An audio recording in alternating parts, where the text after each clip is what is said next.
how to do the use of count function. Count function is basically used to count the number of occurrences of any given point. Like there are two types of count. That is, one is count function, which is used only on the numericals data, and then there is a count a function where we can use it on the any strings also, any numeric any string data also. So let's see how to use this count function.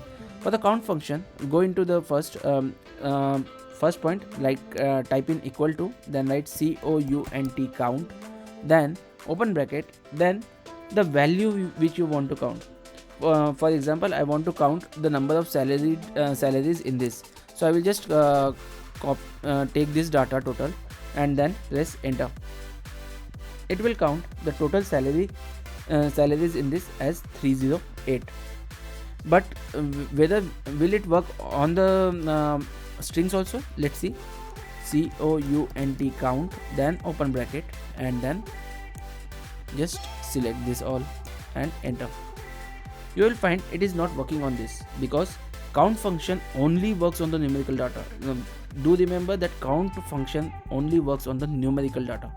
When it comes to the strings or having any alphanumeric letters also, then you have to use the count a function. So how to use that count a function? Type in equal to count a function, then open bracket, then the syntax is simple.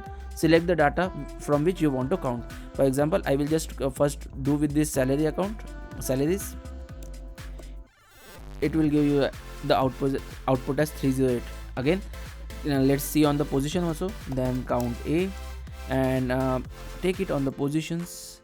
It will give you the result for the positions also. It is giving you the results of the position. So this is the major difference between count function and the count a function. Count a function will give you the count of all the data points, like numerical and non-numerical data points on together, but count function will only give the count of the numerical data points. If I add here, for example, in this blanks I will write numerical data. So you can see here, now the count function has given as an output as 3, and 3 numbers are there where the count function has worked. But on count a, it has taken all. It has given you the output as 311. Correct.